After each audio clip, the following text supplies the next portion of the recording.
This is Dave. My wife's father introduced the man at Christmas dinner. He'll be perfect for Sarah after the divorce. I buttered my roll calmly. How nice. Dave, did they mention the house is in my name and the prenup? Sarah choked on her wine. You know what they say about the best laid plans? Well, apparently my wife Sarah never got that memo because here I am, Marcus, standing in my own damn kitchen at 6 in the morning on Christmas Day, wrestling with a 20 lb turkey like I'm some kind of culinary gladiator. The irony isn't lost on me. I'm busting my ass to make this dinner perfect, while the woman who's supposed to be my partner in life is probably still dead to the world upstairs, dreaming about whatever the hell it is that occupies her mind these days. Spoiler alert, it sure as isn't me. I've been up since dawn. And let me tell you, prepping a turkey is like performing surgery on a dead bird while questioning every life choice that led you to this moment. The stuffing made from scratch using my grandmother's recipe that she passed down to me. Not Sarah, mind you, because apparently cooking is my thing now. When did that happen? When did I become the domestic goddess in this relationship, while my wife turned into some kind of phone-obsessed zombie who treats our marriage like a really boring Netflix series she's only half watching? The house smells like sage and regret, which is pretty much the perfect combination for a holiday that's supposed to be about gratitude and family togetherness. I'm seasoning this bird with enough herbs to make Gordon Ramsay weep with joy, all while Sarah's upstairs doing God knows what. Probably texting her sister Olivia about how exhausting it must be to have a husband who actually gives a damn about making holidays special. The woman could burn water, but somehow I'm the problem for wanting our Christmas dinner to be more than take-out Chinese food and passive-aggressive silence. By 10 a.m., I'm knee-deep inside dishes that would make Martha Stewart jealous. Mashed potatoes from actual potatoes. Revolutionary concept, I know. Green bean casserole that doesn't come from a Campbell soup can. Cranberry sauce that's never seen the inside of a can-shaped mold. Meanwhile, Sarah finally graces me with her presence around 11.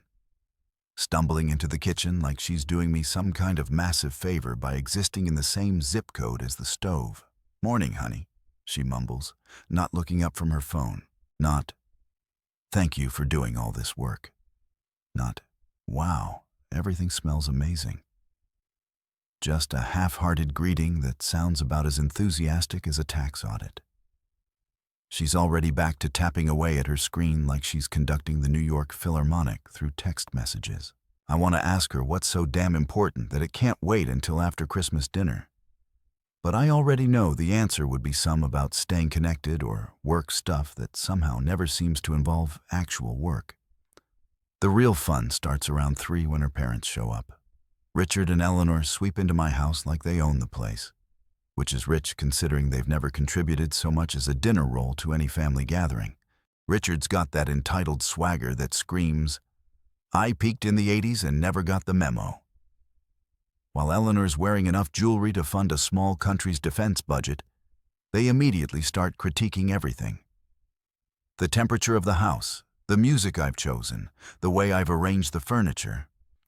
It's like having a pair of discount wedding planners show up to tell you your own party sucks. Then comes Olivia, Sarah's sister, who's perfected the art of making every conversation about herself while somehow managing to insult everyone else in the room.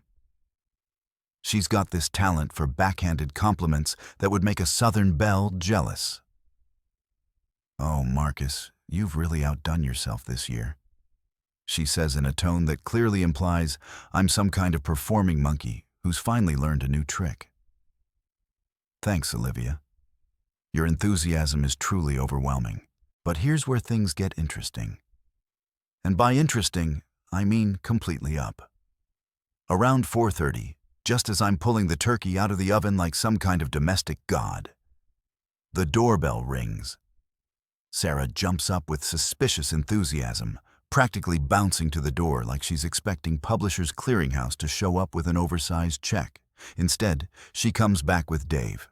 Dave is everything you'd expect from a guy named Dave, who shows up uninvited to someone else's Christmas dinner. Tall, stupidly handsome in that generic Ken doll way, wearing a sweater that probably costs more than most people's rent. He's got that practice smile that screams, "I sell insurance, but pretend it's a calling." And he's carrying a bottle of wine that I guarantee he picked up at the grocery store on his way over. Probably still has the price tag if you look hard enough. Richard lights up like a Christmas tree when he sees this guy practically falling over himself to make introductions. "Marcus, meet Dave." "Dave, this is Marcus, Sarah's husband." The way he says husband makes it sound like a temporary job title, like I'm the substitute teacher who's been filling in until the real educator shows up. Eleanor is practically glowing, giving Dave the kind of warm welcome she's never once given me in 15 years of marriage. That's when Richard drops the bomb that makes everything crystal clear. Dave here is the perfect man for Sarah after the divorce. The words hang in the air like a toxic cloud. And suddenly, every weird conversation, every hushed phone call, every girls' night out that lasted until 3 a.m. starts making perfect sense. This wasn't a Christmas dinner. It was an audition. They'd brought in my replacement and expected me to sit there and smile while they sized him up like I was already dead and buried. The silence that follows is the kind you hear right before a tornado hits. Dave standing there looking like he'd rather be literally anywhere else on Earth, including a root canal appointment or a timeshare presentation. Sarah's gone whiter than the damn tablecloth. And for once in her life, she's not looking at her phone.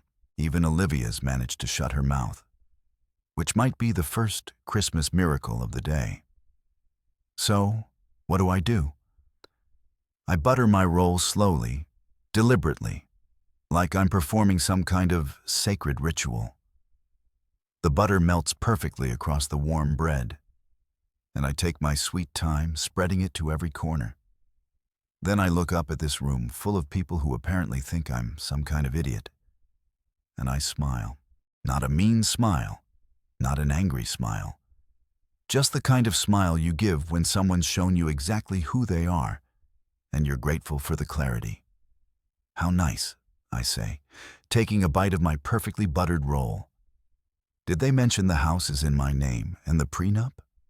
Sarah's wine glass starts trembling in her hand, like she's developed some kind of neurological condition. And the color drains from her face so fast, I'm worried she might actually faint right into the mashed potatoes.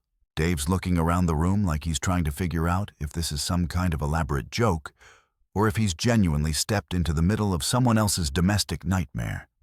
The turkey's getting cold, the stuffing's probably congealing, and my marriage is apparently over. But you know what? I've never felt more alive.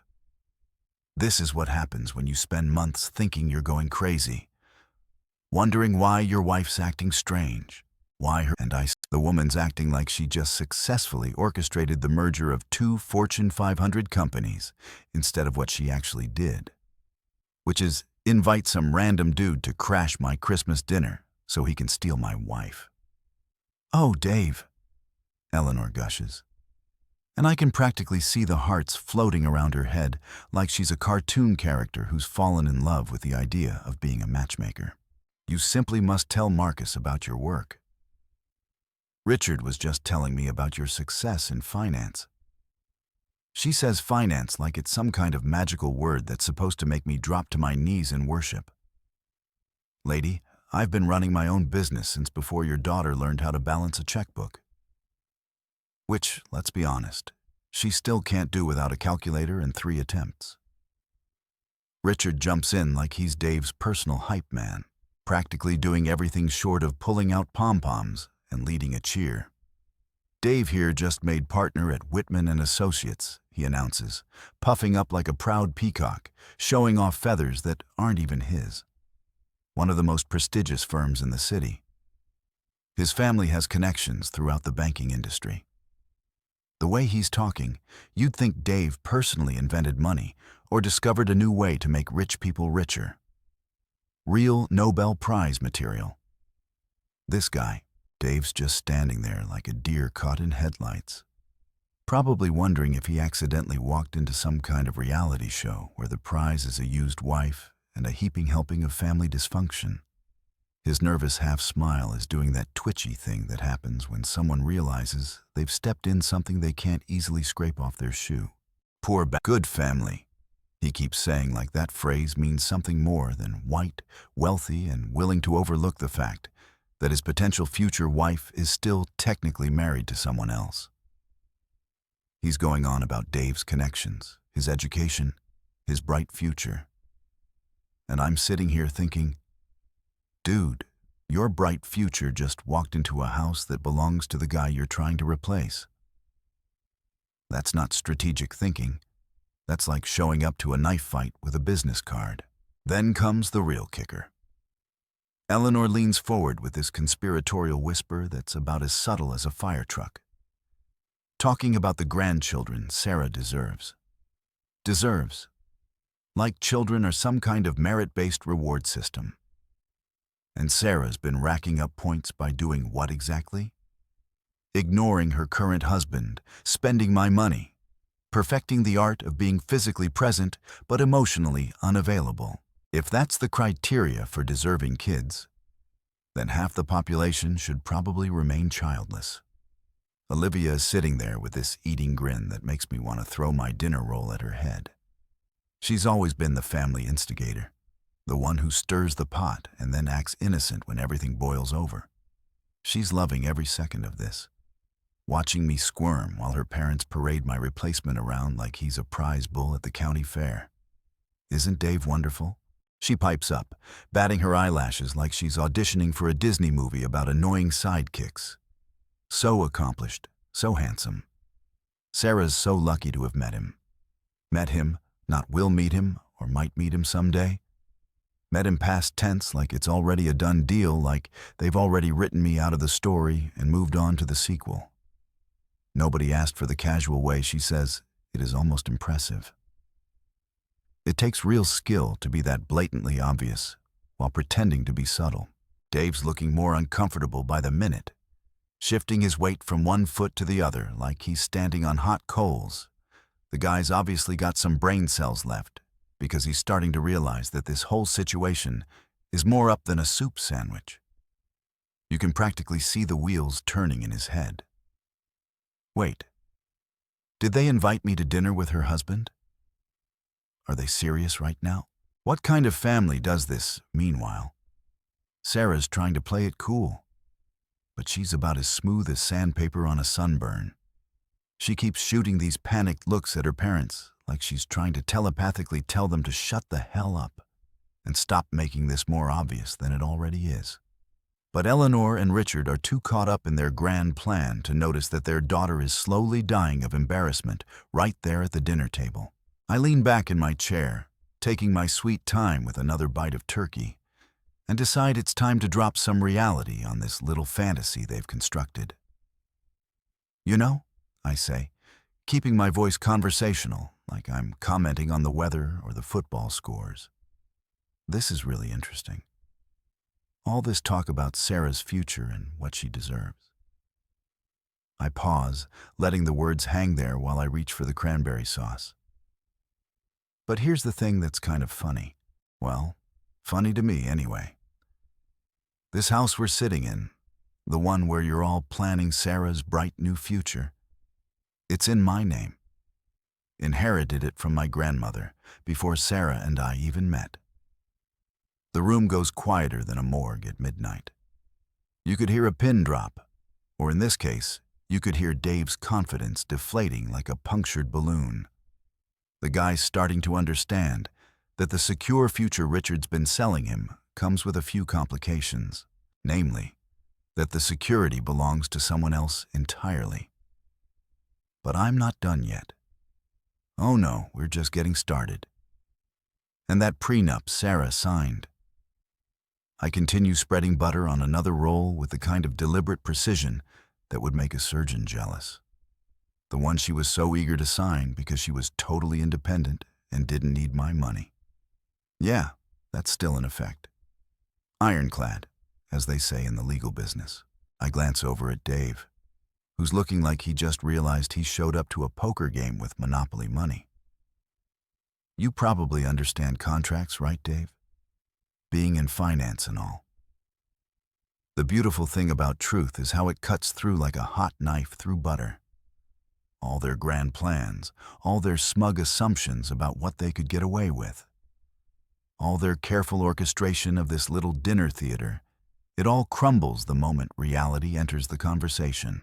Sarah's sitting there looking like she's trying to solve advanced calculus in her head, probably running through every possible scenario and realizing they all end with her getting exactly what she signed up for.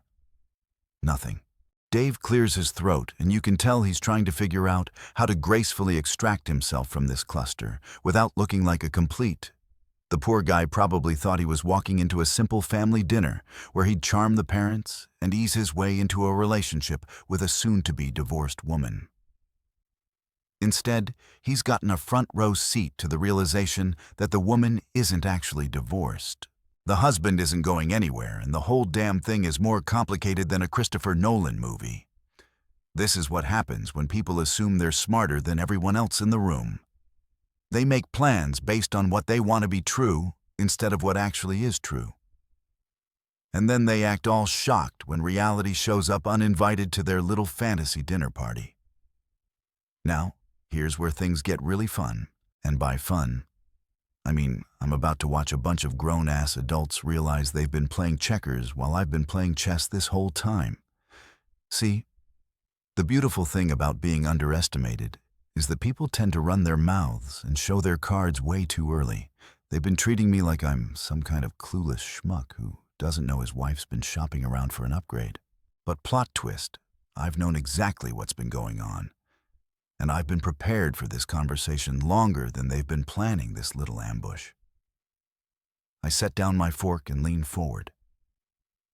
Not in an aggressive way, but in that calm, controlled manner that usually makes people nervous as hell.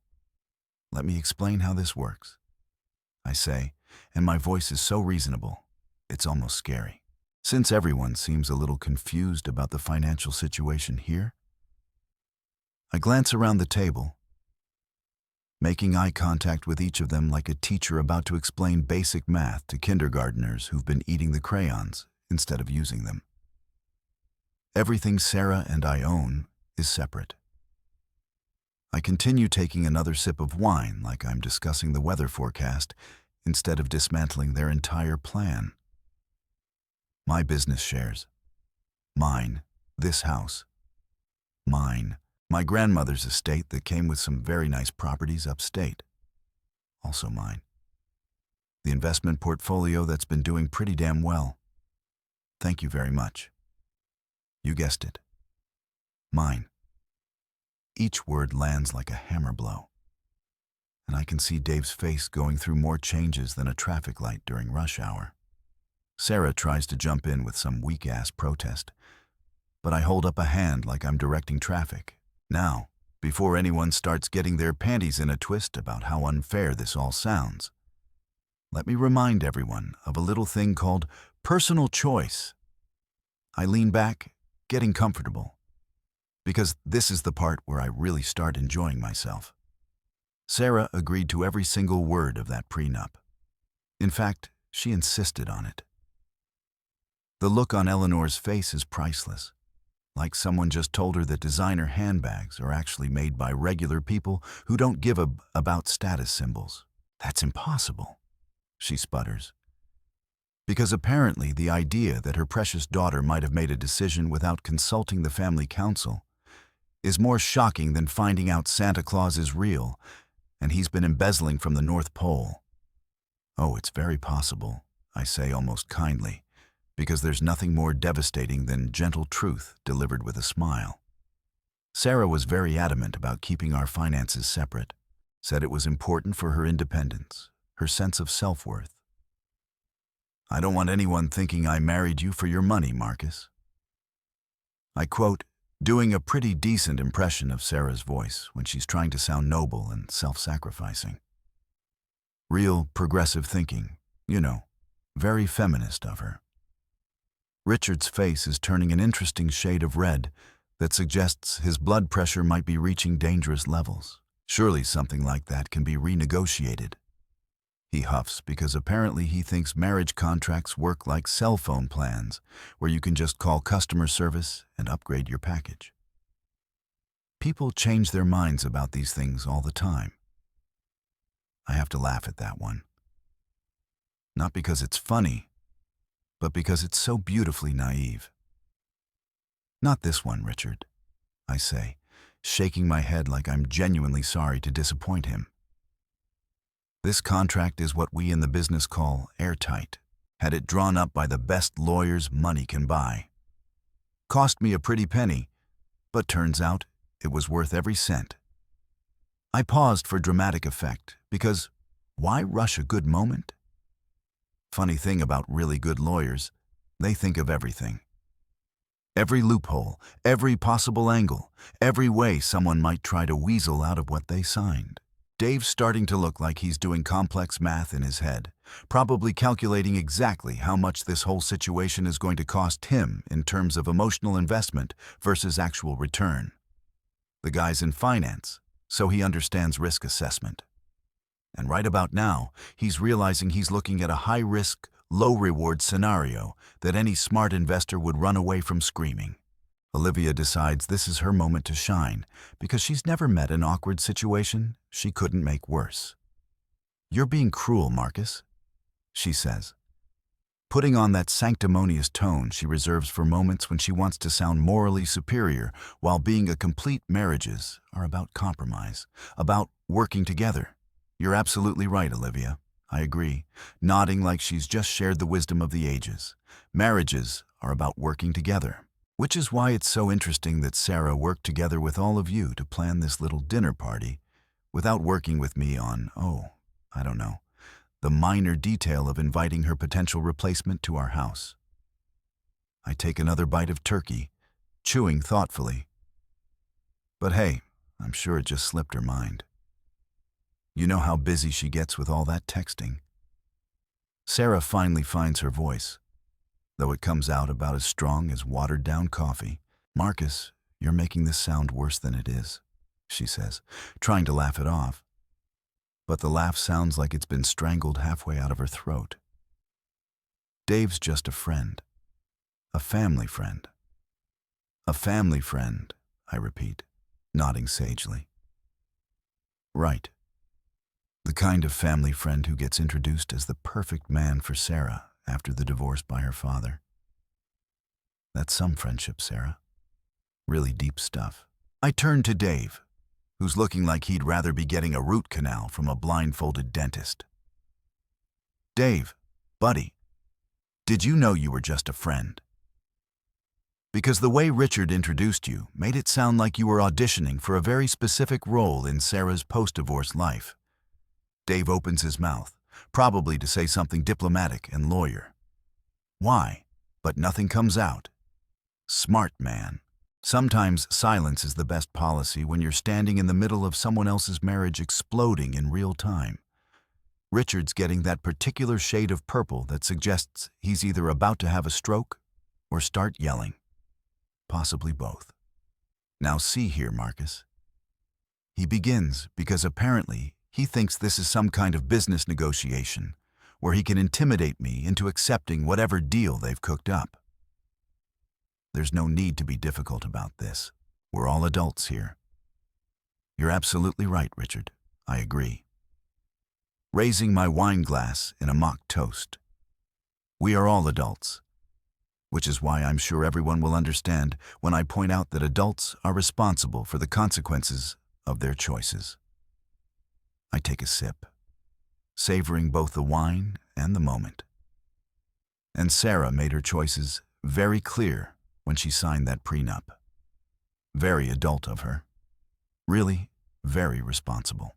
The thing about Eleanor is that she spent so many years manipulating situations from behind the scenes that she's forgotten how to handle it when someone refuses to play by her rules. She's used to people folding when she applies pressure, used to getting her way through sheer force of entitled personality. But here's the thing about being genuinely prepared for a situation. It makes you bulletproof against other people's. This is preposterous. Eleanor declares like she's the Queen of England. And I've just suggested we start serving tea and coffee mugs. Sarah deserves better than this. She deserves a man who appreciates her, who can provide for her properly. The implication being, of course, that I'm neither appreciative nor capable of provision, which is rich coming from a woman whose idea of contribution to society is organizing charity galas where other people donate money so she can take credit for the fundraising. Better than what exactly? I ask, genuinely curious. Better than a husband who spent all day cooking Christmas dinner while she texted on her phone. Better than someone who owns his house outright and runs a successful business? Better than a guy who's never once asked her to contribute financially to anything because he actually can provide for his family. I'm warming up now because this is where years of biting my tongue finally pay off. Or do you mean better than someone who's actually legally married to her and has no intention of going anywhere? Dave clears his throat, and when he speaks, his voice has lost about 90% of its earlier confidence. I think there might be some confusion here, he says, which is like saying the Titanic had some minor navigation issues. I was told that Sarah was, that the situation was, he trails off, probably realizing that finishing that sentence means admitting he knowingly came to hit on someone else's wife. The situation is exactly what it looks like, I tell him. And I actually feel a little bad for the guy. Not bad enough to let him off the hook, but bad enough to give him an out. You walked into a marriage that's having some communication issues. Sarah's family seems to think she's available for upgrades, but legally speaking, she's still very much taken. I pause, watching him process this information. Now, you seem like a smart guy, Dave. Smart enough to recognize when you've accidentally stepped into someone else's mess. The beautiful thing about this whole situation is watching everyone's carefully constructed fantasy crumble in real time. They had it all figured out. Get rid of the inconvenient husband, bring in the upgrade, and live happily ever after with someone who fits their idea of what Sarah deserves. Except they forgot one tiny detail. I'm not going anywhere, and I've got the paperwork to prove it.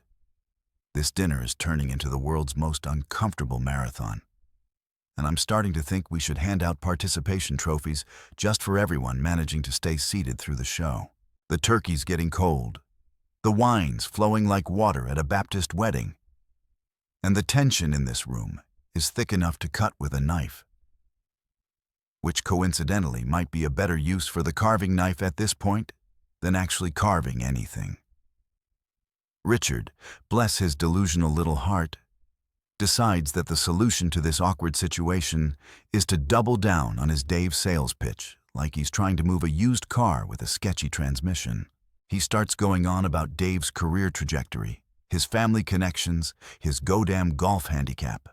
Because apparently, that's what makes a man worthy of stealing someone else's wife. Dave comes from excellent stock.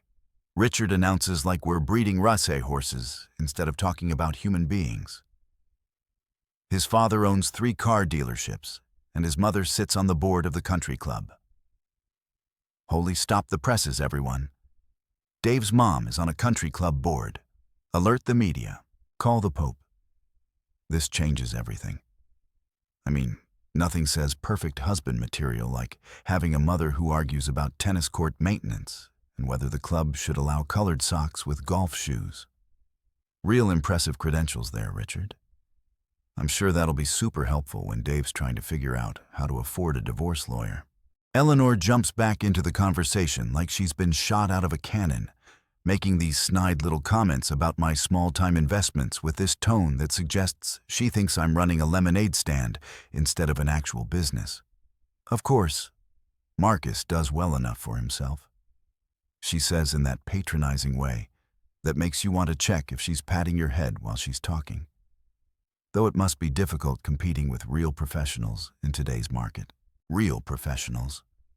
Lady, I've been running my own company since before your daughter figured out how to use an ATM without calling for help. My small-time investments have tripled in value over the last 5 years. while Richard's been playing golf and pretending that middle management at some corporate bureaucracy makes him a business genius. But sure, let's talk about professionals. Actually, Eleanor, I say, cutting into my turkey with surgical precision since we're talking about investments and professional success. It's kind of funny you should mention that. I pause, savoring both the perfectly seasoned meat and the moment of anticipation I'm creating. My little company hit a pretty significant milestone this year. Tripled in value, actually. Sometimes small-time investments work out better than the big flashy ones. You know, the look on her face is like watching someone realize they've been bragging about their Toyota while standing next to a Ferrari. Richard's mouth opens and closes like a fish that's just been pulled out of water. Probably trying to do the math on exactly how much money his small-time son-in-law is actually worth. Dave's looking more and more like he's wondering if he accidentally walked into the wrong house and crashed the wrong family's dinner. But here's where I really start enjoying myself because I've been saving the best part for last. Oh, and Sarah, I say, turning to my dear wife who's been sitting there looking like she's trying to become invisible through sheer force of will. Remember that rent arrangement we set up? You know, the one where you insisted on paying rent because you wanted to maintain your independence and not feel like you were freeloading? Sarah's wine glass stops halfway to her lips like she's suddenly forgotten how drinking works.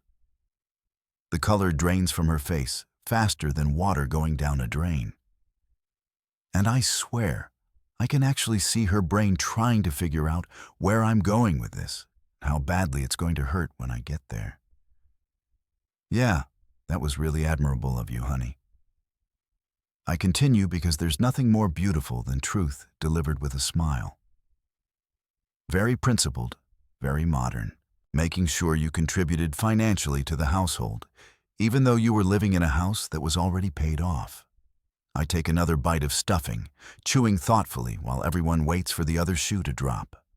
I've got all those bank transfers, by the way, every month like clockwork. Really shows commitment to your principles. Richard's face is doing this interesting thing where it's cycling through different shades of red, like a mood ring having an identity crisis. Rent. He sputters because apparently the idea that his princess daughter has been paying to live in her own home is more shocking than the fact that she's been planning to dump her husband for a newer model. Sarah, what is he talking about? Well, I explain helpfully because I'm nothing if not educational. Sarah felt it was important to maintain her financial independence within our marriage. Very empowering, really. She didn't want to feel like she was taking advantage of my hospitality. The word hospitality hangs in the air like a bad smell because that's exactly what this arrangement turned out to be. Me providing hospitality to someone who was apparently just passing through. Dave starting to look like he's done the math and realized that this secure future he thought he was stepping into comes with some interesting complications. The guy's sharp enough to understand that a woman who's been paying rent to live in her husband's house probably doesn't have the kind of assets that would make a messy divorce worth the hassle. His nervous half-smile is getting more nervous and less smile by the minute. Olivia, because she's never met a moment she couldn't make worse, decides to pipe up with her trademark blend of ignorance and attitude. That's just paperwork, Marcus, she says, waving her hand like she's dismissing a particularly annoying fly. These things can be worked out between reasonable people. Paperwork, I repeat, nodding like she's just shared something profound, right? Just paperwork. Like the Constitution, I guess. Like marriage licenses, like birth certificates, just paperwork. I'm really enjoying this now because watching people realize they've severely underestimated the situation is like watching a train wreck in slow motion. Except the train is full of, and I'm safely standing on the platform with popcorn. The thing about really good paperwork, Olivia, I continue, is that it's designed by people who understand that families like yours exist. People who know that sometimes marriage is in not because of incompatibility or growing apart, but because one party decides they'd rather trade up for someone with better connections and a newer model personality. I glance over at Dave, who's looking more and more like he's regretting every decision that led him to this dining room. No offense, Dave. I'm sure you're a lovely guy. You're just a lovely guy who walked into someone else's chess game thinking it was checkers. Sarah finally finds her voice, though it comes out sounding like she's been gargling with gravel. Marcus, this isn't what you think it is, she tries. But her voice lacks conviction like a politician's campaign promise. Dave is we're just friends. Family friends, I echo. Because apparently we're going to keep pretending that's what this is. The kind of family friends who get introduced as perfect husband material at Christmas dinner. The kind of friendship where your father talks about grandchildren and secure futures. I look around the table, taking in all the uncomfortable faces, like I'm an art critic examining a particularly fascinating train wreck. Must be nice to have friends like that. Sarah really supportive. The beautiful thing about truth is that it doesn't need to be loud or angry to be devastating. It just needs to be accurate and well-timed, like a precision strike that hits exactly where it's supposed to hit. I've been sitting on this information for months, watching this whole elaborate plan unfold, waiting for exactly this moment when they'd all be gathered together, thinking they were so clever, so sophisticated, so much smarter than the poor, dumb husband who couldn't possibly have figured out what was going on right under his nose. Dave clears his throat again.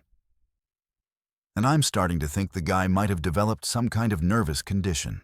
Perhaps I should go, he says, which shows he's got more sense than the rest of them combined.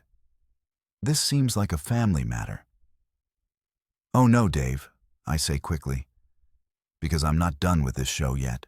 You're part of the family matter now. Richard specifically brought you here to be part of Sarah's future, right? Can't have a future without understanding the present. I gesture around the room like I'm a tour guide showing off historical landmarks. Welcome to the present, buddy. Hope you brought comfortable shoes because it's going to be a long walk. You know what they say about keeping your friends close and your enemies closer? Well, turns out when your wife becomes your enemy, she gets real careless about covering her tracks. I'm talking sloppy amateur hour. Did you even try to hide this levels of careless? It's almost insulting. Really? Like she thought I was so checked out of our marriage that I wouldn't notice her building an entire secret life right under my nose. Sorry to disappoint you, sweetheart. But I've been paying attention to everything. And what I found is more entertaining than a reality TV show and twice as pathetic. I lean back in my chair, getting comfortable, because this is where things get really interesting. The turkey's officially cold now.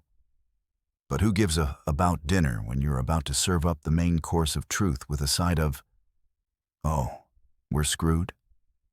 I take a slow sip of wine, letting the silence stretch just long enough to make everyone squirm like they're sitting on thumbtacks.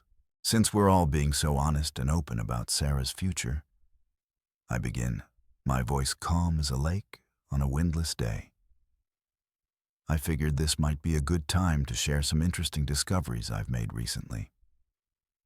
I pause, watching Sarah's face cycle through more emotions than a soap opera actress having a breakdown. See, the funny thing about being married to someone for 15 years is that you tend to notice when their routine changes. Little things, you know, new habits, different schedules, mysterious phone calls. Sarah's hand is gripping her wine glass so tight, I'm genuinely concerned she might shatter it and need medical attention. Marcus, what are you talking about? She asks. But her voice has that high-pitched quality that screams, guilty as charged, and desperately hoping no one notices. Well, for starters, I say cutting another piece of turkey with deliberate precision. There's that new bank account you opened 3 months ago. The one at First National. You know, the bank where you definitely don't do any other banking, which makes it a real interesting choice for your, what did you call it, when you thought I wasn't listening? Your emergency fund. The silence that follows could power a small city. Sarah's mouth opens and closes like she's trying to catch flies, while Eleanor and Richard exchange the kind of look that says they're realizing their daughter is about as subtle as a marching band. Dave's looking around the room like he's trying to figure out if there's a hidden camera somewhere. And this is all some elaborate prank. Now, I didn't go snooping. I continue because honesty is important, even when you're destroying someone's life. Sarah left her laptop open on the kitchen counter last Tuesday morning. You know how it is when you're rushing out to meet friends. I let that word hang in the air like a bad fart. And there it was, right on the screen. Online banking, brand new account, with some very interesting deposit patterns. Richard's starting to look like he's going to stroke out, which would actually improve the dinner conversation significantly. What deposits? He demands, because apparently he's finally catching on that his precious daughter might not be the innocent victim they've all been treating her like. Oh, just the usual stuff, I say casually, like we're discussing grocery shopping instead of financial fraud. You know, transfers from her regular account. Small amounts, nothing too obvious, very careful, very methodical. The kind of things someone does when they're planning ahead for a big life change. I take another sip of wine, savoring both the vintage and the moment. Real smart, actually. If you're going to plan a divorce, might as well make sure you've got some cash stashed away first. But here's where it gets really fun, because that secret bank account is just the appetizer. The main course is those hotel charges I mentioned. And boy, oh boy, are they a doozy. Speaking of interesting patterns, I continue. There are these hotel charges that keep showing up on your father's corporate card, Richard. The Ritz-Carlton specifically every Tuesday afternoon for the past 2 months. Richard's face goes from purple to gray, so fast I'm worried he might actually keel over right into the mashed potatoes. What hotel charges? He croaks like he's suddenly developed laryngitis or forgotten how to use his vocal cords properly. Tuesday afternoons. I repeat helpfully because I want to make sure everyone understands the timeline here. Very consistent, very reliable. Like clockwork, really. I turn to Dave, whose nervous half-smile has completely disappeared and been replaced by the expression of a man who's just realized he's been played harder than a rigged carnival game. Dave, buddy, you wouldn't happen to remember where you were on Tuesday afternoons for the past couple months, would you? The poor bastard looks like he's been hit by a truck carrying a load of reality checks. His eyes dart to Sarah, who's gone so pale she looks like she might need emergency medical attention. Then back to me, then to Richard, who's staring at his daughter like he's seeing her for the first time and doesn't like what he's looking at. I think, Dave says slowly, and you can practically hear the gears grinding in his head as he processes the full scope of what he's walked into. There might have been some miscommunication about the nature of the situation here. Oh, there's been plenty of communication, I assure him, because I'm nothing if not helpful. Just not the kind that involves honesty or respect or basic human decency. I reach into my jacket pocket and pull out my phone, holding it up like I'm about to take a selfie with the world's most dysfunctional family. See? The thing about modern technology is that it makes everything so convenient. Like recording conversations, for instance.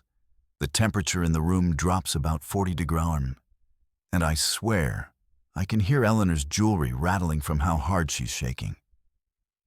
Recording. She whispers like I just told her I've been keeping body parts in the freezer, 6 months worth. I confirm cheerfully, because there's nothing like being thorough when you're documenting your own marriage falling apart. You'd be amazed what people say when they think they're having private conversations. Really enlightening stuff. Very educational. I scroll through my phone like I'm checking my email instead of holding evidence that could blow up their entire world. Amazing sound quality these days. Crystal clear, really.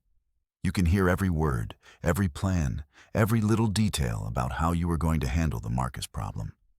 Sarah finally finds her voice, though it sounds like it's been put through a blender. "You recorded us?" she asks, like, "I'm the one who's been behaving badly here." That's illegal." "Actually, sweetheart," I correct her gently because education is important in this state, as long as one party consents to the recording. And since I was usually one of the parties in these conversations, that would be me. It's perfectly legal. Amazing what you learn when you actually read the law instead of just assuming you know how it works. Dave's face has gone through more changes than a traffic light during rush hour. The guy's obviously smart enough to understand that he's not just walked into a messy marriage. He's walked into a evidence locker, all those Tuesday afternoon business meetings at the Ritz, all those careful conversations about Sarah's future, all those plans about how to handle the inconvenient husband who owned everything they wanted, all recorded, all documented, all ready to be played back in crystal clear digital audio for anyone who wants to hear exactly how this whole thing was planned from the beginning. Now, I continue because I'm really hitting my stride here. I want everyone to understand that I'm not angry about this. I'm actually kind of impressed by the coordination involved. Getting Dave lined up as a replacement, figuring out the timing, making sure everyone was on board with the plan. It shows real organizational skills, the kind of project management abilities that could probably land someone a job in corporate planning if they weren't too busy planning to over their husband. Eleanor tries to recover, putting on that imperious tone she uses when she wants to sound like the voice of moral authority. "This is outrageous, Marcus. How dare you spy on your own family?" Spy. I laugh, and it's a genuine laugh because that's actually funny. "Eleanor, honey, they were having these conversations in my house, at my dinner table, in my living room. Sarah was taking calls in the kitchen while I was making breakfast. Olivia was giving advice in the guest room while I was fixing the broken lamp upstairs. I spread my hands like I'm explaining something to a particularly slow kindergartner. That's not spying. That's just having ears and a functioning brain. The best part about all of this is watching their carefully constructed reality crumble in real time. They thought they were so clever, so sophisticated, so much smarter than the poor, dumb husband who couldn't possibly figure out what was happening right under his nose. They made plans, they set timelines, they brought in the replacement, and they did it all while assuming I was too stupid, too trusting, or too checked out to notice. Wrong on all three counts, folks. I've been documenting this whole thing like a scientist studying a particularly interesting species of parasitic behavior. Every conversation, every plan, every snide comment about how they were going to handle me once Sarah was free to pursue her real happiness with someone more suitable. Dave's looking at Sarah now with the expression of a man who's just realized he's been recruited for a job that comes with way more baggage than advertised. For years, and I mean years, Richard has been the self-appointed king of this up-little dynasty, strutting around like he's running General Motors instead of pushing papers at some mid-tier corporate hellscape that peaked during the Clinton administration. The man's got an ego the size of Texas and twice as inflated. Always talking down to me like I'm some kind of charity case who got lucky enough to marry into his prestigious family. Eleanor's been the puppet master pulling strings from behind the scenes. But Richard's been the face of their operation, the one who delivers the verbal beatdowns and the condescending lectures about how I should be grateful for the privilege of being related to them by marriage. But here's the thing about bullies and tyrants. They're only scary until someone calls their bluff, and right now, watching Richard's face cycle through emotions like a slot machine hitting jackpot, I'm realizing that all these years of intimidation tactics were just smoke and mirrors from a man who's about as powerful as a wet paper bag in a hurricane. "What?" He barks at Sarah, and his voice cracks like a 13-year-old boy asking someone to prom. For the first time since I've known this pompous, he sounds genuinely rattled, like someone just told him his stock portfolio evaporated and his golf membership got revoked on the same day. "What is he talking about, Sarah?" Sarah's sitting there looking like a deer caught in headlights. If the deer was also guilty of embezzlement and really bad at covering its tracks, she opens her mouth, closes it, opens it again. She's doing this fish out of water routine that would be funny if it wasn't so pathetic. Dad, I can explain. She starts, but her voice is all the conviction of a politician promising to lower taxes. Those hotel charges. I continue helpfully because I'm nothing if not educational at the Ritz-Carlton Tuesday afternoons like clockwork. Always charged to your corporate card, Richard. Always the same room rate, always the same time slot. I'm really enjoying this now, watching the dominoes fall in slow motion. Must be some pretty important business meetings to justify the presidential suite every week. Richard's face goes from red to purple to a shade of gray that suggests his cardiovascular system might be filing a formal complaint. The man looks like he's trying to do advanced calculus while someone's hitting him with a baseball bat, processing information that's apparently rewriting everything he thought he knew about his precious daughter's activities. Presidential suite, he repeats, and his voice sounds like it's coming from somewhere deep underground. Sarah, what the hell is he talking about? Dave's backing toward the door now, like the house is on fire, and he's suddenly remembered he left the stove on at home. Smart man. The guy's probably calculating the fastest route to his car and wondering if he can make it to the driveway before this whole situation explodes into something that might require witness protection. Well, I explain, pulling out my phone and scrolling through what I like to call my evidence collection. Those Tuesday afternoon reservations weren't for business meetings. Richard, unless Dave here has started a new consulting firm that specializes in, what would you call it, Sarah? Interior decorating, relationship counseling. I look up from my phone with the kind of innocent expression that fools absolutely nobody.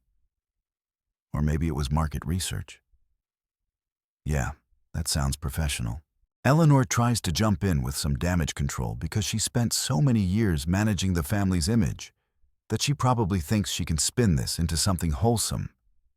Now, Marcus, there's probably a perfectly reasonable explanation for all of this, she says, using that voice she reserves for when she's trying to convince people that black is actually white and up is really down. Oh, there's definitely an explanation. I agree, nodding like she's just said something brilliant. See, I had a really interesting conversation with a compliance officer at Richard's firm last week. Lovely woman, very thorough, very interested in corporate expense policies and how they're supposed to work. The blood drains from Richard's face so fast, I'm worried he might need a transfusion. Turns out they take a pretty dim view of personal expenses being charged to company accounts. Who knew? The beautiful thing about Richard is that he's spent so many years being the big shot, the intimidator, the guy who makes everyone else feel small, that he's never developed any kind of defense against someone who actually fights back.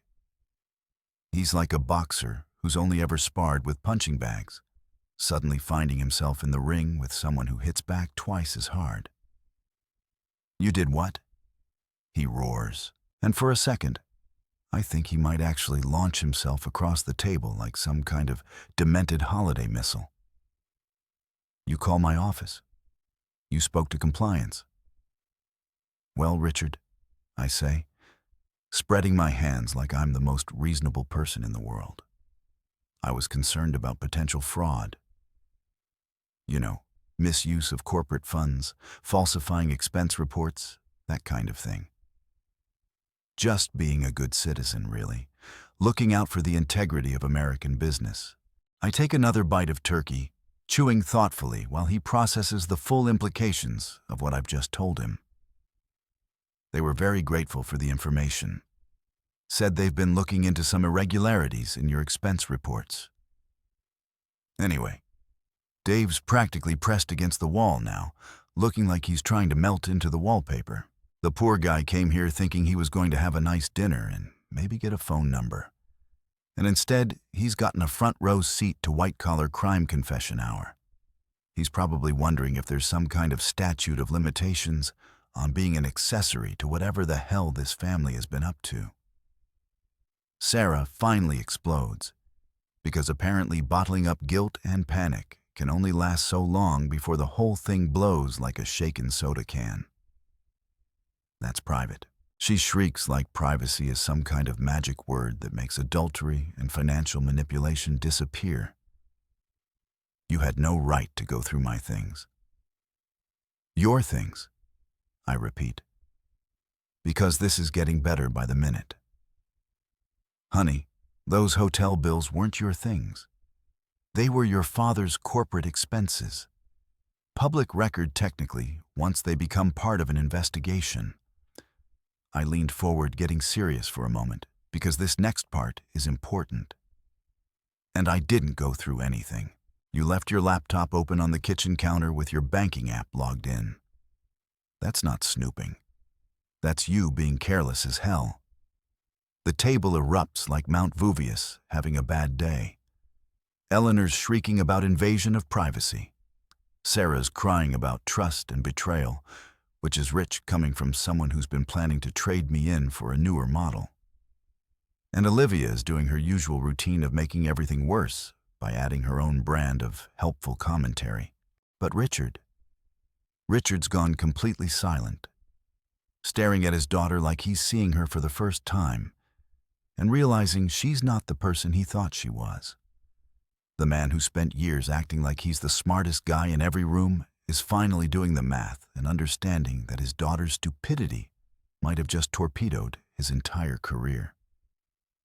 Jesus Christ, Sarah, he finally whispers. And his voice sounds like it's coming from the bottom of a very deep well. Do you have any idea what you've done? Do you understand what this means?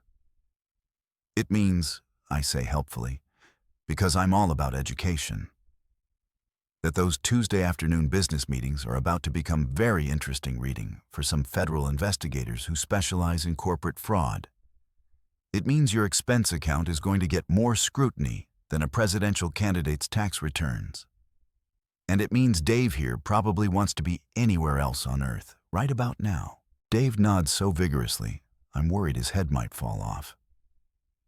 I should definitely go, he says, edging toward the door like the house is full of poisonous gas. This is clearly a family matter that needs to be resolved privately. Oh no, Dave, I say, because I'm not quite done with this performance yet. You're part of the family matter now. Richard specifically recruited you to be Sarah's post-divorce upgrade, remember? Can't back out now just because the job description turned out to be a little more complicated than advertised. The thing about truth is that it's like a virus. Once it gets loose, it spreads everywhere, infecting every lie and half-truth until the whole construction collapses under its own weight. They thought they had everything figured out, thought they could orchestrate my exit from Sarah's life. Like some kind of corporate restructuring, where the inconvenient husband gets downsized and replaced with someone more suitable to their social aspirations. Instead, they've created a situation where Richard's career might be over. Sarah's future is looking significantly less secure than they planned, and Dave's wondering if he can somehow travel back in time and unaccept this dinner invitation. Eleanor completely loses her mind. And I mean completely. She starts screaming about legacy like she's some kind of deposed European royalty instead of a middle-class woman from Ohio whose biggest claim to fame is organizing charity events where other people donate money so she can take credit for being philanthropic. This family has a reputation. She shrieks, gesturing wildly, like she's conducting an orchestra of invisible violins. We have standing in this community. We have a legacy to protect. Legacy Jesus Christ. The woman talks about legacy like they're the Kennedys or the Rockefellers, instead of a family whose greatest achievement is Richard managing not to get fired from his middle management position for the past 20 years. What legacy exactly?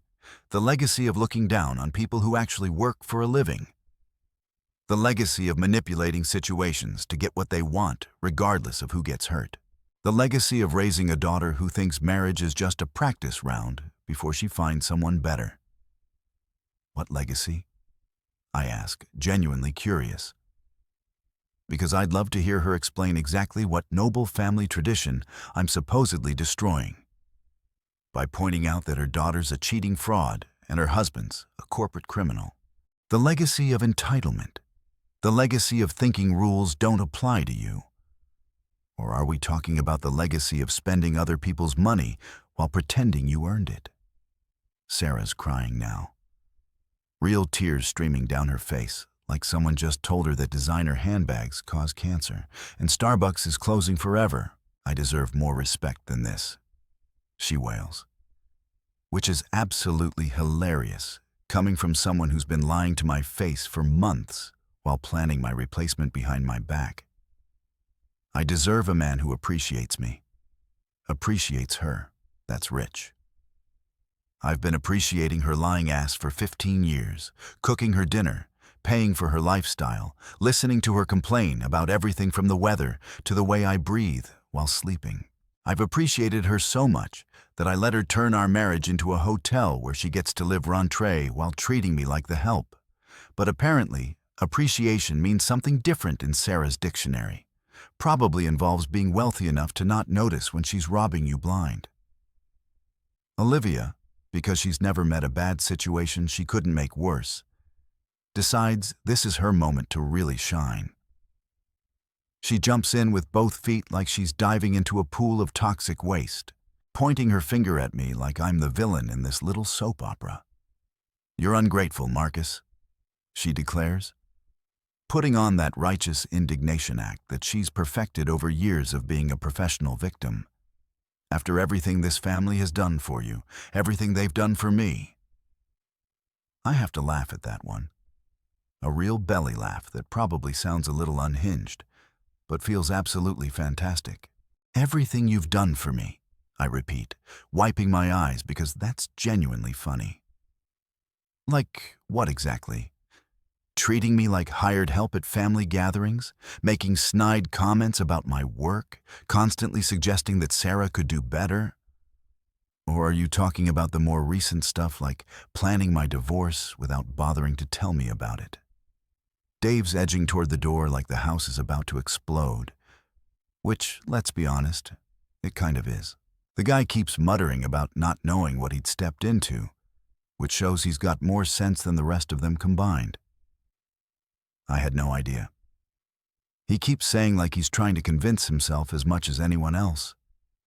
Nobody told me. I wouldn't have. This is not what I signed up for. Smart man. Get out while you can, Dave. This ship isn't just sinking. It's being torpedoed from the inside by people too stupid to realize they're below the waterline. Let him run, I say, not even trying to stop Dave as he fumbles for the door handle like it's the escape hatch on a crashing airplane. This isn't his battle anyway. Poor guy thought he was getting recruited for a simple husband replacement job. Nobody told him it came with potential federal charges and a front row seat to a family meltdown. Richard's finally starting to understand the full scope of what his precious daughter has done to his life. The man sitting there staring at Sarah like she just told him she's been selling state secrets to foreign governments for fun and profit. "Sarah," he says, and his voice sounds like it's coming from the bottom of a very deep, very dark hole. "Do you understand what you've done to me? To my career? To everything I've worked for?" I was thinking about my future. Sarah screams back, because apparently destroying other people's lives is totally justified if you frame it as self-improvement. About what I deserve. About being happy. Happy. I'm Muse cutting another piece of turkey that's now officially colder than Richard's chances of keeping his job. That's interesting, Sarah. Were you happy when you were signing that prenup? Were you happy when you insisted on paying rent to maintain your independence? Were you happy when you were opening secret bank accounts and planning my replacement? I pause, savoring both the moment and the perfectly seasoned meat that's going to waste while we have this lovely family discussion. Or were you only unhappy after you realized that divorcing me wasn't going to come with the financial windfall you'd been counting on? Eleanor is still going on about family reputation and community standing, but her voice is getting higher and more desperate, like a smoke alarm running out of batteries. People will talk. They'll say terrible things about us. Our name will be ruined. Your name, I say. And I can't keep the amusement out of my voice because this is actually hilarious, is about to be associated with corporate fraud and adultery. I'm pretty sure the reputation ship has already sailed. The Eleanor probably hit an iceberg and sank somewhere around the time your daughter started around on company time using Daddy's credit card. That's when I set my fork down because this next part requires my full attention and I want to make sure everyone understands exactly what's happening here. You know what the really beautiful part of this whole thing is? I ask, looking around the table at these people who thought they were so smart, so sophisticated, so much better than the guy they were planning to discard like yesterday's newspaper. For years, you've all treated me like I was some kind of temporary inconvenience in Sarah's life. Like I was the practice husband, the starter marriage, the guy she settled for until something better came along. You made jokes about my work, my background, my family. You acted like I should be grateful for the privilege of being tolerated by your superior bloodline. I'm warming up now because this is years of suppressed frustration finally getting its moment in the spotlight. But here's the thing that's really funny. I continue and I can see Dave still hovering by the door like he's watching a car accident and can't look away. Your legacy, this reputation you're so worried about protecting, this family standing that supposedly means so much. It's all built on lies and weakness. Richard's mouth opens and closes like he's trying to argue. But what's he going to say? That he didn't know his corporate credit card was being used to fund his daughter's affair. That he had no idea his family was planning to commit fraud to get rid of an inconvenient son-in-law. That he's been talking about my financial situation while his own daughter was stealing from his company to pay for hotel rooms. You want to know about legacy, Eleanor? I ask, turning to the woman who's been acting like the queen mother of a dynasty that exists only in her own mind. Your legacy is that you raised a daughter who thinks marriage is just a temporary arrangement until she finds someone richer. Your legacy is a son-in-law who's about to lose his job because his family thinks corporate credit cards are their personal piggy bank. Your legacy is bringing a complete stranger to Christmas dinner to replace a family member like he's a broken appliance you can just swap out. The silence that follows is the kind you get right before everything goes to hell. It's the calm before the storm. The moment when everyone realizes that the situation has gone way beyond awkward family dinner and crossed into territory that might require lawyers, therapists, and possibly a really good crisis management firm. Sarah's sobbing now. Real ugly crying that's smearing her makeup and making her look like a raccoon who's been caught raiding garbage cans. This isn't how it was supposed to go. She wails like she had some kind of master plan that involved me gracefully stepping aside so she could upgrade to Dave without any messy complications. How was it supposed to go exactly? I ask. Because I'm genuinely curious about the fantasy scenario they'd constructed. Was I supposed to just disappear, sign over the house, hand over my business? Maybe throw in a blessing for your new relationship while I'm at it. Olivia is still trying to salvage something from this disaster because she's apparently never learned when to cut her losses and run. You're being cruel, Marcus, she says. Like cruelty is pointing out that her sisters are lying, cheating fraud, instead of enabling the whole up situation. This is Christmas. This is supposed to be about family and forgiveness. You're absolutely right, Olivia. I agree. Raising my wine glass in another mock toast. This is about family. And what I've learned about this family tonight is that you're all a bunch of lying, manipulative, entitled, who think you can treat people like disposable objects when they're no longer useful to your plans. You know what? I'm done. Done with this dinner. Done with this family. Done with pretending that any of this is worth salvaging.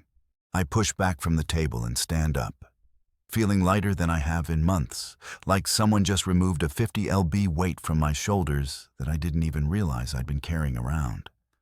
I walk over to the coat closet and grab my jacket, taking my time because there's something beautifully final about this moment. Sarah jumps up like the house is on fire, suddenly very interested in having a conversation now that I'm obviously checking out of this show. "Marcus, wait," she calls, her voice all desperate and panicky. "Please, can we just sit down and discuss this privately?" Like adults. Privately. Like adults. That's hilarious coming from someone who just spent Christmas dinner getting her replacement introduced to the family while her husband carved the turkey. "Nah, Sarah," I say, shrugging into my coat like I'm getting ready for a pleasant evening stroll instead of walking out of my marriage. "I think we're way past the private discussion phase. That ship sailed around the time you started charging hotel rooms to your dad's corporate card. Eleanor's having what I can only describe as a complete meltdown, pointing at me like I'm some kind of war criminal instead of a guy who's finally had enough of being treated like garbage in his own house. You can't just walk away." She shrieks because apparently leaving a toxic situation is somehow morally wrong when it inconveniences her plans. That's what cowards do. Real men fight for their marriages. Real men, I repeat. Because that's rich coming from someone whose idea of fighting for marriage apparently involves recruiting my replacement and planning my financial destruction. You're right, Eleanor. Real men do fight for their marriages. They also know when to stop fighting for something that's already dead. But here's where things get interesting, because Richard does something completely unexpected. He gets up and follows me to the door, not to argue, not to threaten, not to try one more manipulation tactic, but just follows.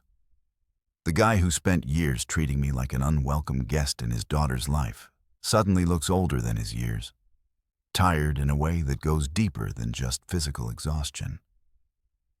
"Marcus," he says quietly, and his voice is different now. Not the pompous, condescending tone he usually reserves for me, but something almost human. Wait a minute. I turn around, curious despite myself, because this is the first time in 15 years that Richard has spoken to me like I'm an actual person instead of an inconvenient obstacle to his family's happiness. "I owe you an apology," he says. And I almost fall over because Richard apologizing is like watching a unicorn do tax preparation. Theoretically possible, but highly unlikely. This isn't how I raised her to behave. For a moment, just a moment, I see something in his eyes that might actually be genuine regret. Not regret about getting caught, not regret about the consequences, but actual remorse for what his family has put me through. "The beach house," he continues. His voice is so quiet, I have to strain to hear him over Eleanor's continued hysteria in the background. The one Eleanor's always bragging about, the one she acts like she owns. It's in my name. Only my name. He reaches into his wallet and pulls out a set of keys, holding them out like he's offering me the crown jewels. "If you need somewhere to go, somewhere to think, it's yours." As long as you need it, I stare at the keys.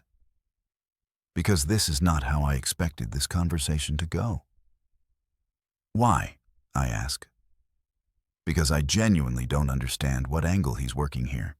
Richard looks back toward the dining room where his wife is still ranting about family honor, and his daughters are probably plotting their next move because he says meeting my eyes for maybe the first time ever. "I respect you more than I respect my own daughter, and that's something I'm going to have to live with." Holy. In 15 years of marriage, Richard has never once given me a compliment, never once treated me like an equal, never once acknowledged that I might be worth more than the dirt on his shoes. And now here in the hallway, while his family implodes in the dining room, he's telling me he respects me more than his own child. The keys are warm in my hand, solid and real in a way that nothing else about this evening has been. Richard, I say, because this moment deserves some kind of acknowledgement. This doesn't change anything between us. You know that, right? He nods, looking older than I've ever seen him look. I know, but it's something I needed to say anyway. He glances back toward the chaos we've left behind, then back at me. For what it's worth, Marcus, you deserve better than what we gave you. What she gave you, and with that, Richard walks back toward the dining room, leaving me standing in the hallway holding the keys to a beach house and wondering if this is what closure feels like, or if I'm just having some kind of stress-induced hallucination brought on by too much family dysfunction and not enough alcohol. From the dining room, I can hear Eleanor still carrying on about reputation and community standing. Sarah still crying about how unfair everything is, and Olivia still trying to make herself the center of attention even while everything falls apart around her. But for the first time all evening, I'm not part of that chaos anymore. I'm standing in my own hallway, in my own house, holding keys to a beach house that apparently belongs to me now, and feeling something I haven't felt in years. Peace, not happiness exactly, but the kind of calm that comes when you finally stop trying to fix something that was broken from the beginning and accept that some things are meant to end. The front door is right there, waiting for me like an old friend. All I have to do is turn the handle and walk through it. And this whole chapter of my life becomes history. No more family dinners where I'm the unwanted guest. No more holidays spent cooking for people who think I'm beneath them. No more pretending that a marriage built on lies and manipulation is worth saving just because we've invested 15 years in the illusion. I take one last look back toward the dining room where my soon-to-be ex-wife and her family are probably already planning their next move, figuring out how to minimize the damage and spin this whole thing into something that makes them look like the victims. The cold night air hits me like a slap in the face. But it's the good kind of slap, the kind that wakes you up and makes you realize you've been holding your breath for way too long. I stand on my own front porch for a minute, looking back at this house that's been both my sanctuary and my prison for the past 15 years. And I feel something I haven't felt in forever. Free, my phone starts buzzing like an angry hornet. And I don't even have to look to know it's Sarah, Eleanor, probably Olivia too. A whole chorus of damage control and desperate manipulation disguised as hurt feelings and righteous indignation. Delete, delete, delete. Amazing how satisfying it is to watch those messages disappear into digital oblivion where they belong instead of dealing with their, I call Andrew, my lawyer. Yeah, it's Christmas Day. Yeah, he's probably sitting around his own dinner table with his own family, hopefully one that doesn't require a team of federal investigators to sort out their holiday plans. But Andrew's been preparing for this call for months. Ever since I first started documenting Sarah's extracurricular activities and her family's delusions of grandeur. Merry Christmas, Andrew, I say when he picks up. And I can hear kids laughing in the background. The sound of a normal family having a normal holiday. Hope you're having a better evening than I am, Marcus.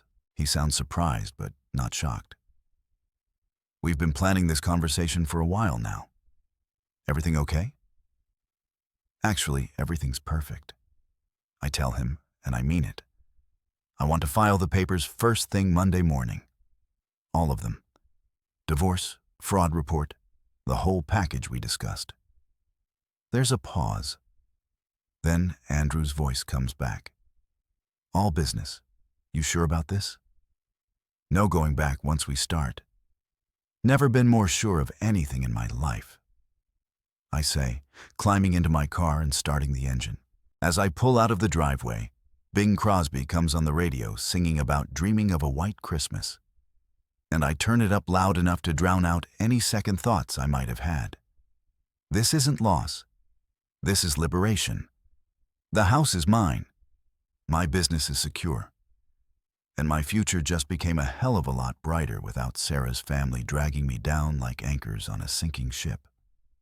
I drive away from that house, from that dinner, from that marriage, and for the first time in years, I'm actually looking forward to tomorrow.